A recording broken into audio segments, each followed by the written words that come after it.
warahmatullahi wabarakatuh. Kembali lagi di Zo Channel, Zona Obis Channel, dan saya di sini akan menyampaikan hal-hal tentang seputaran keagamaan, yaitu dengan lewat tanya jawab Islam. Untuk lebih barokahnya, mari kita sama-sama pemirsa untuk mengucapkan basmalah. Bismillahirrahmanirrahim. Baik pemirsa, mari kita sama-sama memuji Allah Subhanahu wa Ta'ala dengan segala pujiannya, dan kita diberikan kesehatan, nikmat, ya, iman, Islam, sehingga kita bisa mengucapkan Alhamdulillahirabbil alamin. Yang kedua, salawat dan salam kepada junjungan alam Nabi besar kita Muhammad sallallahu alaihi wasallam. Allahumma salli wa sallim wa barik alaihi wa ala alihi. Mudah-mudahan kita semua mendapatkan syafaat beliau di hari kiamat kelak. Amin ya rabbal alamin. Baik, kita langsung saja. Untuk pembahasan kali ini adalah seputar ilmu tentang Al-Quran. Ada beberapa pertanyaan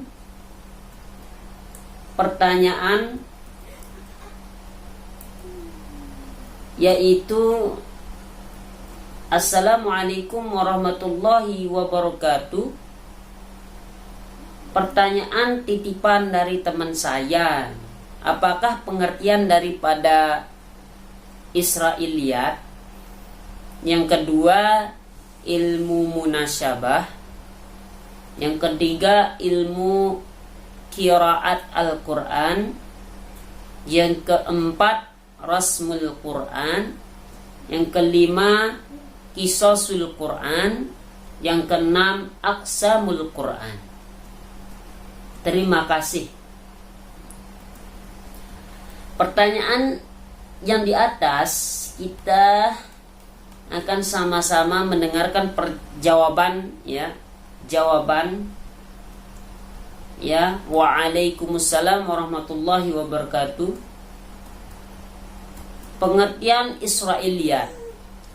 Israiliyat arti secara ringkas adalah cerita-cerita yang diadopsi dari kitab-kitab terdahulu sebelum Al-Quran.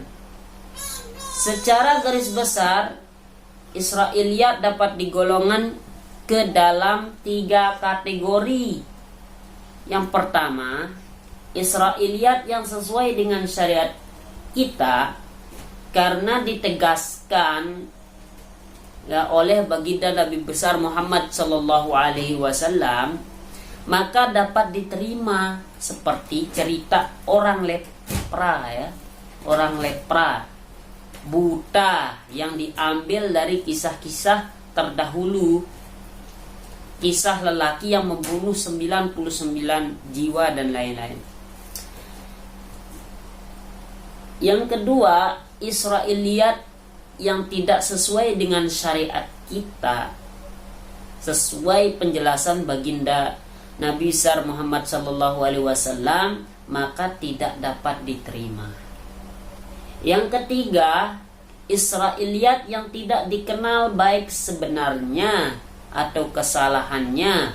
Dalam hal ini baginda Nabi menyatakan, kami tidak membenarkan dan menyalahkan mereka.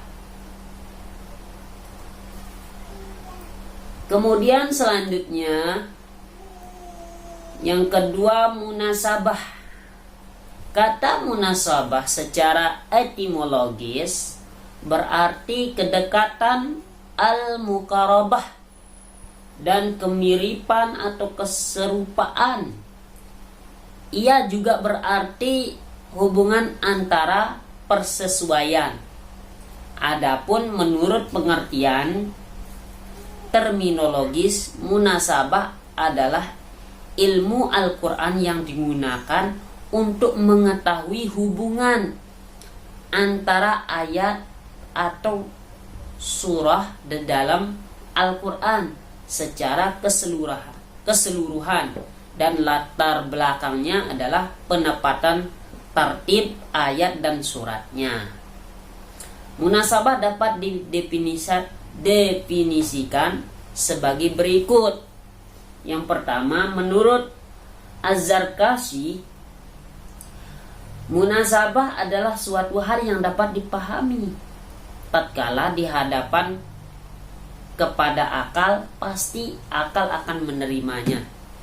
Yang kedua, menurut Mana Al-Qatan, munasabah adalah sisi keterikatan antara beberapa ungkapan-ungkapan di dalam satu ayat, atau antar ayat pada beberapa ayat, atau antar surat di dalam Al-Quran. Yang ketiga, menurut Ibnu Al-Arabi, munasabah adalah keterikatan ayat-ayat Al-Quran sehingga seolah-olah itu merupakan sesuatu ungkapan yang mempunyai kesatuan makna dan keteraturan redaksi. Munasabah merupakan ilmu yang sangat agung. Yang keempat, menurut Al-Biqai, munasabah adalah suatu ilmu yang mencoba mengetahui alasan-alasan di balik susunan atau urutan bagian-bagian Al-Quran, baik ayat dengan ayat atau surat dengan surat. Jadi dalam konteks tersebut di Al-Ulumul Quran, munasabah berarti menjelaskan korelasi antar ayat atau antar surat, baik korelasi itu bersifat umum dan khusus, atau rasional, persepsi, atau imajinatif, ya, atau korelasi berupa sebab akibat, illat dan maklul, perbandingan dan perlawanan. Untuk meneliti keserasian susunan ayat dan surah atau disebut dengan munasabah di dalam Al-Quran, diperlukan ketelitian dalam pemikiran yang mendalam. As-Suyuti menjelaskan beberapa bagian yang perlu diperhatikan untuk menemukan munasabah ini. Yang pertama adalah memperhatikan tujuan pembahasan suatu surat yang menjadi objek pencarian. Yang kedua, memperhatikan uraian ayat-ayat yang sesuai dengan tujuan yang dibahas dalam surah. Yang ketiga, menentukan tingkatan uraian-uraian itu, apakah ada hubungannya atau tidak. Yang keempat, dalam mengambil kesimpulan, hendaknya memperhatikan ungkapan-ungkapan, bahasanya dengan benar, bagus, dan tidak terlalu berlebihan. Nah, ini salah satu pengertian dari munasabah tersebut. Wallahu a'lam bishawab. Mudah-mudahan pemirsa yang budiman bisa memahami tanya jawab Islam ini dengan secara menyeluruh atau secara khusus. Mudah-mudahan